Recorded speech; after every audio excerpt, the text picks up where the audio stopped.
فرماتے ہیں قال رسول اللہ صلی اللہ علیہ وسلم کل سلامہ من الناس علیہ صدقۃ کل یوم تطلع فیہ الشمس.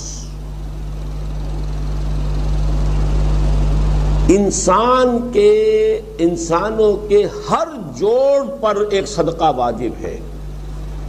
ہر روز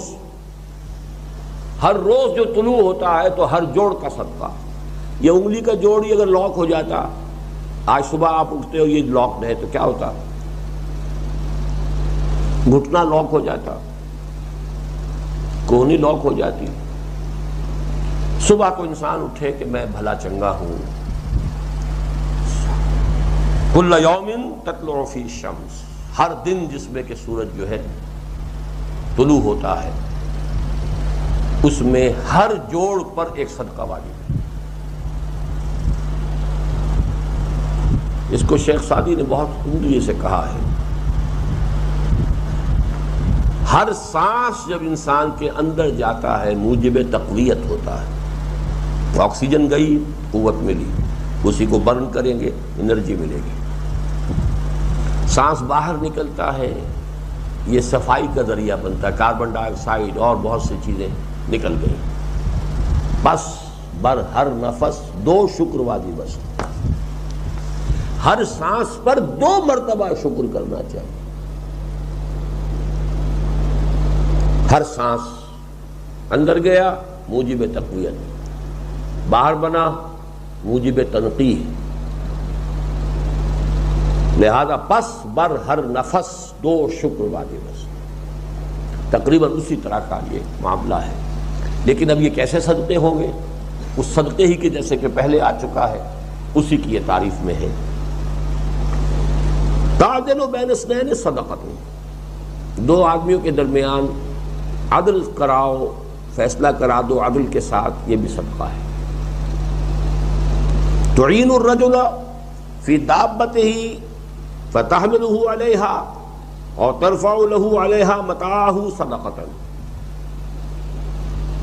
اور تم مدد کرو کسی انسان کی اس کی سواری کے معاملے میں کہ اسے اس پر چڑھنے میں مدد دو، یا یہ کہ اس کی کوئی چیز، اس کا سامان نیچے سے اٹھا کے پکڑا دو. اونٹ پر سوار ہو گیا ہے، اب نیچے سے سامان پکڑا رہے ہیں، یہ بھی صدقہ ہے. والکلمۃ الطیبۃ صدقۃ، ہر پاک بات جو اپنی زبان سے نکالو گے وہ صدقہ ہے. فلیقل خیرا او لیصمت، بات صحیح کرے، اچھی کہے یا خاموش رہے. تو ہر اچھی بات جو زبان سے نکلتی صدقہ ہے. وبکل خطوۃ تمشیہا الی الصلاۃ صدقۃ، اور ہر قدم جو وہ نماز کے لیے جاتا ہے تو اٹھاتا ہے یہ صدقہ ہے. وتمیت العزاء عن الطریق صدقۃ، اور راستے میں سے کوئی اذیت شے کو. آپ نے سنا ہوگا حضور نے سورہ رحمان کے بارے میں فرمایا ہے سورۃ الرحمان عروس القرآن. یہ سورہ رحمان جو ہے یہ قرآن کی دلہن ہے. جیسے دلہن کو آپ خوشنما لباس پہناتے ہیں، آراستہ پیراستہ، اس کو گہنے اور اس کو زیور پہناتے ہیں، تو جس طریقے سے سجاتے ہیں آپ دلہن کو، اللہ تعالیٰ نے ایک سورت قرآن مجید میں یہ ایسی رکھی ہے سورہ رحمان کی، اسے خوب سجایا ہے. اس میں الفاظ کا در و بست، اس کا اپنا ایک ڈیوائن میوزک ہے. وہ تو اللہ تعالیٰ قراء جو ہے، خاص طور پر مصر کے قراء، اللہ تعالیٰ ان پر رحمت نازل فرمائے، ان کی خطاؤں سے درگزر کرے. جس طرح قرآن کے انٹرنسک میوزک کو انہوں نے واضح کیا ہے. واقعہ یہ ہے کہ اگر یہ لوگ نہ ہوتے، شیخ عبد الباسط محمد عبد الصمد، شیخ محمود خلیل الحصری، یہ لوگ کہ جنہوں نے قرآن کے اس غنا میوزک، یہ لفظ جو ہے آپ حیران نہ ہو کہ میں یہ کوئی شاید توہین کر رہا ہوں قرآن کی، حضور نے یہ لفظ استعمال کیا ہے. تغنو، اس قرآن کو اچھی سے اچھی خوشلحانی کے ساتھ پڑھو. من لم یتغن بالقرآن فلیس منا، جو قرآن کو بہتر سے بہتر انداز میں، اچھی سے اچھی آواز میں، خوشلحانی کے ساتھ پڑھنے کی کوشش نہیں کرتا وہ ہم میں سے نہیں. بلکہ ایک مرتبہ حضور رات کے وقت آپ گشت پر تھے اپنے ساتھیوں کے حالات معلوم کرنے کے لیے. حضرت ابو موسیٰ اشعری رضی اللہ تعالیٰ عنہ ایک صحابی ہیں، ان کے گھر کے پاس سے گزر ہوا، وہ رات کو تہجد پڑھ رہے تھے، کھڑے ہوئے کیف کے عالم میں قرآن تلاوت کر رہے ہیں. حضور کو بہت پسند آئی ان کی قرات، کافی دیر تک وہاں کھڑے سنتے رہے. اب انہیں کیا پتا کون سن رہا ہے. بالکل اسی طرح سمجھ لیجئے ایک بات یاد آئی ہے، حضور فرماتے ہیں کہ جس طرح کان لگا کر اللہ قرآن کو سنتا ہے کسی چیز کو نہیں سنتا. ہمیں نظر نہیں آتا نا، ہمیں معلوم نہیں ہے. ہم قرآن پڑھ رہے ہیں تو سننے والا کون ہے؟ سب سے زیادہ کان لگا کر خود اللہ. یہاں اس لیے مجھے یاد آیا کہ ابو موسیٰ اشعری کو کیا پتا تھا کہ کون سن رہا ہے. وہ اپنی کیفیت میں نماز میں تہجد میں قرآن کی تلاوت کر رہے تھے، اور ظاہر بات ہے ان کے گھر ایکڑوں میں بنے ہوئے نہیں تھے، ایک ایک کمرہ، ایک ایک کوئی حجرہ، ایسے تو گھر تھے نا صحابہ کے. لہذا حضور پاس سے گزرے، آواز آئی، کافی دیر سنتے رہے. اس کے بعد آپ تشریف لے گئے، صبح فجر میں ملاقات ہوئی تو حضور نے تحسین کے انداز میں فرمایا، یا ابا موسیٰ انک قد اوتیت مزمارا من مزامیر آل داؤد. اے ابو موسیٰ، تمہیں تو آل داؤد کے سازوں میں سے ایک ساز اللہ نے عطا فرما دیا.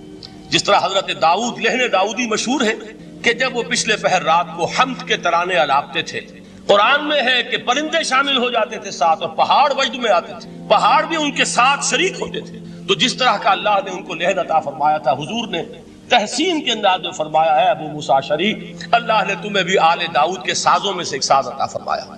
بہرحال قرآن مجید کا جو یہ میوزک ہے، قرآن کے الفاظ کا جو حسن ہے، جہاں تک حسن معنوی ہے وہ تو ہر لفظ میں ہے، لیکن یہ حسن ظاہری، حسن صوتی، حسن لفظی، یہ اپنے کلائمیکس پر آپ کو نظر آئے گا سورہ رحمان.